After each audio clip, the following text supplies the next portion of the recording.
নমস্কাৰ আপোনালোক সকলোকে পুনৰবাৰ স্বাগতম জনাইছো মই মজিদ বন্ধুসকল পলকতে চাওক আজি সন্ধিয়াৰ 7টা গুৰুত্বপূৰ্ণ খবৰ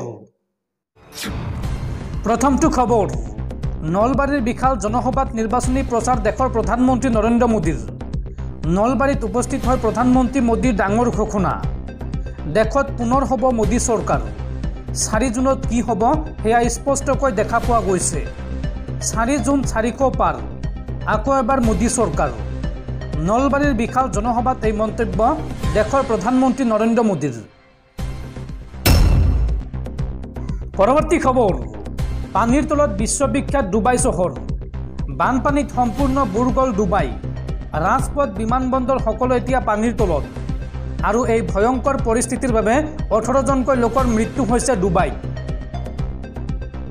বানপানীত ডুবিল ডুবাই চহৰ ৰাজপথ বিমানবন্দৰত ভয়ংকৰ পৰিস্থিতি ৰাজপথতে উঠি গৈছে বিলাসী বাহনসমূহ সমগ্ৰ চহৰখনত বানৰ ফলত অবৰ্ণনীয় পৰিৱেশ আৰু এই ভয়ংকৰ পৰিস্থিতিত এই পৰ্যন্ত 18 জনকৈ লোকৰ মৃত্যু হৈছে ধাৰাসাৰ বৰষুণৰ ফলত অচল হৈ পৰিছে সমগ্ৰ ডুবাই আৰু লগতে সুবুৰীয়া ৰাষ্ট্ৰ ওমানতো একেই পৰিৱেশ আৰু আগন্তুক 24 ঘণ্টাত অধিক শোচনীয় হ'ব পাৰে ডুবাইৰ পৰিস্থিতি পৰৱৰ্তী খবৰ মুখ্যমন্ত্ৰী হিমন্ত বিশ্ব শৰ্মাক এইবাৰ ছাগলীৰ সৈতে তুলনা বিধায়ক অখিল গগৈয়ে এই সন্দৰ্ভত কয় যে হিমন্ত বিশ্ব শৰ্মাৰ ইতিহাস অসমৰ ইতিহাসৰ আটাইতকৈ কলংকিত ইতিহাস এই মন্তব্য বিধায়ক অখিল গগৈৰ মুখ্যমন্ত্ৰী হিমন্ত বিশ্ব শৰ্মাক এইবাৰ ছাগলীৰ সৈতে তুলনা বিধায়ক অখিল গগৈৰ হিমন্ত বিশ্ব শৰ্মাই নকয় কি ছাগলীয়া নাখায় কি এই মন্তব্য অখিল গগৈয়ে লগতে কয় যে অসমৰ মুখ্যমন্ত্ৰী হিমন্ত বিশ্ব শৰ্মা বহুতলীয়া এনেকুৱা মুখ্যমন্ত্ৰী অসমৰ ইতিহাসতে জন্ম হোৱা নাছিল মুখ্যমন্ত্ৰীৰ পদ লাঘৱ কৰিছে হিমন্ত বিশ্ব শৰ্মাই পাতল আৰু তৰল কথা কৈ সমাজত বিষবাষ্প বিয়পাই ফুৰে হিমন্ত বিশ্ব শৰ্মাই 2 নম্বৰী মুখ্যমন্ত্ৰী হিমন্ত বিশ্ব শৰ্মা হাৰদা কেলেংকাৰী লুই বাৰ্জাৰ কেলেংকাৰী APSC কেলেংকাৰীৰ পৰা বহু কেলেংকাৰীৰে অভিযুক্ত হিমন্ত বিশ্ব শৰ্মাৰ ইতিহাস অসমৰ ইতিহাসৰ আটাইতকৈ কলংকিত ইতিহাস হিমন্ত বিশ্ব শৰ্মা প্ৰবান হৰেকমাল এতিয়া কেৱল AIUDFত যোগদান কৰিবলৈ বাকী আছে হিমন্ত বিশ্ব শৰ্মা পৃথিৱীৰ ভিতৰতে 2 নম্বৰী মানুহ হিমন্ত বিশ্ব শৰ্মা অসমত এনেকুৱা 2 নম্বৰী পলিটিচিয়ান কেতিয়াও জন্ম হোৱা নাছিল হিমন্ত বিশ্ব শৰ্মাক এইদৰে খুৰদাৰ সমালোচনা বিধায়ক অখিল গগৈৰ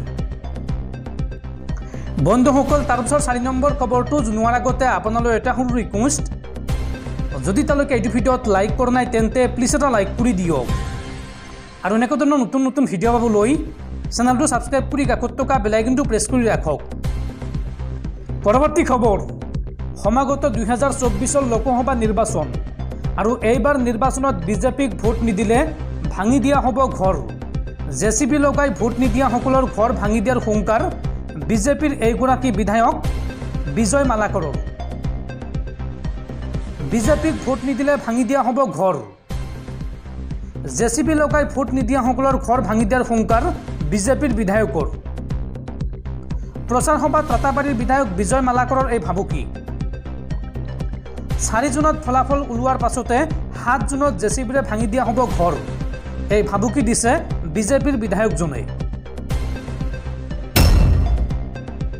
পৰৱৰ্তী খবৰ অসমত উপস্থিত হৈ কংগ্ৰেছ নেত্ৰী প্ৰিয়ংকা গান্ধীৰ 8টা ডাঙৰ ঘোষণা অসমত উপস্থিত হৈ ৰাজ্যবাসীৰ বাবে কি ডাঙৰ ঘোষণা কৰিছে চাও আহক অসমত উপস্থিত হৈ কংগ্ৰেছ নেত্ৰী প্ৰিয়ংকা গান্ধীৰ 8টা ডাঙৰ ঘোষণা ইণ্ডিয়া এলায়েন্সে চৰকাৰ গঠন কৰিলেই বাতিল কৰা হ'ব নাগৰিকত্ব সংশোধনী আইন প্ৰথমতে এই ঘোষণা কৰিছে কংগ্ৰেছ নেত্ৰী প্ৰিয়ংকা গান্ধীয়ে দেশত কংগ্ৰেছ চৰকাৰ হ'লেই কা বাতিল কৰা হ'ব আৰু কি ঘোষণা কৰিছে চাও আহক 6 জনগোষ্ঠীৰ জনজাতিকৰণৰ প্ৰতিশ্ৰুতি কংগ্ৰেছ নেত্ৰী প্ৰিয়ংকা গান্ধীৰ আৰু লগতে মূল্য বৃদ্ধিৰ পৰা জনতাক সকাহ দিয়া হ'ব চাহ শ্ৰমিকসকলে উপযুক্ত মজুৰি লাভ কৰিব। প্ৰতিটো দৰিদ্ৰ পৰিয়ালৰ একগৰাকী মহিলাক বছৰি দিয়া হ'ব 1 লাখকৈ টকা। আৰু দেশৰ 30 লাখ শিক্ষিত নিবনুৱা যুৱক যুৱতীক দিয়া হ'ব চৰকাৰী চাকৰি। কৃষকসকলৰ ঋণ সম্পূৰ্ণৰূপে মাফ কৰা হ'ব। আৰু দ্বাদশ শ্ৰেণীলৈকে ছাত্ৰ ছাত্ৰীৰ শিক্ষা সম্পূৰ্ণ বিনামূলীয়া হ'ব। দেশত এইবাৰ ইণ্ডিয়া এলায়েন্সৰ চৰকাৰ হ'লে এইসমূহ সুবিধা লাভ কৰিব দেশৰ জনতাই। তিতাবৰত কংগ্ৰেছ নেত্ৰী প্ৰিয়ংকা গান্ধীয়ে গৌৰৱ গগৈৰ হৈ বিশাল ৰোড শ্ব'ত অংশগ্ৰহণ কৰি এই মন্তব্য কৰে। পৰৱৰ্তী খবৰ, দেশত পুনৰ ভয়ংকৰ গুলিয়াগুলি। ছত্তীশগড়ত মাওবাদীৰ সৈতে নিৰাপত্তাৰক্ষীৰ ভয়ংকৰ সংঘৰ্ষ।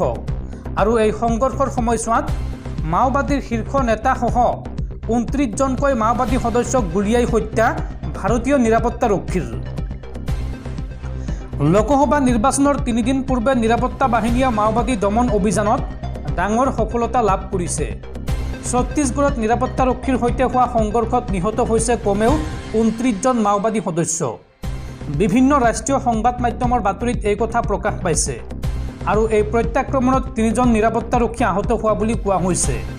অৱশ্য আনুষ্ঠানিকভাৱে নিৰাপত্তাৰক্ষীয়ে হতাহতৰ সংখ্যা ঘোষণা কৰা নাই। সূত্ৰ অনুসৰি মৃত 29 জন মাওবাদীৰ ভিতৰত মাওবাদীৰ শীৰ্ষ নেতা শংকৰ ৰাও আছে। এই শংকৰ ৰাও আছিল কংকৰ জিলাৰ শীৰ্ষ মাওবাদী কামাণ্ডাৰ। আৰু তেওঁৰ মূৰৰ দাম 25 লাখ টকা নিৰ্ধাৰণ কৰা হৈছিল। মাওবাদীৰ 3 জন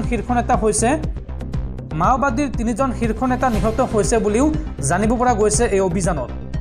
আৰু ঘটনাস্থলীৰ পৰা বহু গুলী আৰু AK-47 ৰাইফল উদ্ধাৰ কৰা হৈছে।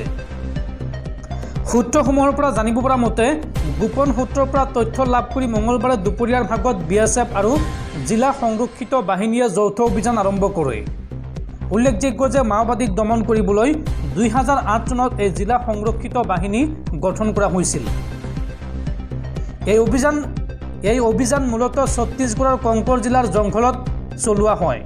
আৰু এই যৌথ অভিযানত 29 জন মাওবাদী সদস্য নিহত হয়। বাতৰি অনুসৰি কেৱল এইখন কংকৰ জিলাতেই প্ৰায় 60,000 সেনা জোৱান নিয়োজিত হৈ আছে। উল্লেখযোগ্য যে আৰু মাত্ৰ 3 দিন পিছতে ছত্তীশগড়কে ধৰি সমগ্ৰ দেশতে আৰম্ভ হ'ব লোকসভা নিৰ্বাচনৰ প্ৰথম পৰ্যায়ৰ ভোটগ্ৰহণ। অৱশ্য এই কংকন জিলাত ভোটগ্ৰহণ দ্বিতীয় পৰ্যায়ত আছে। আৰু ইয়াৰ পূৰ্বে সতৰ্কতামূলক ব্যৱস্থা হিচাপে মাওবাদী অধ্যুষিত অঞ্চলত নিৰাপত্তাৰক্ষীয়ে চলাইছে অভিযান। পৰৱৰ্তী খবৰ, ঘোষণা কৰা হ'ল গুৱাহাটী বিহু সন্মিলনীৰ বিহু সম্ৰাজ্ঞী প্ৰতিযোগিতাৰ ফলাফল। আৰু এইবাৰ বিহু সম্ৰাজ্ঞীৰ খিতাপ লাভ কৰিছে চিৰশ্ৰী শইকীয়াই। আৰু লগতে ডিব্ৰুগড়ৰ ঋতুপৰ্ণা দাসে লাভ কৰিছে বিহু কুঁৱৰীৰ খিতাপ। আৰু ধেমাজিৰ পাহাৰী বৰগোহাঁইয়ে লাভ কৰিছে বিহুৰাণীৰ খিতাপ।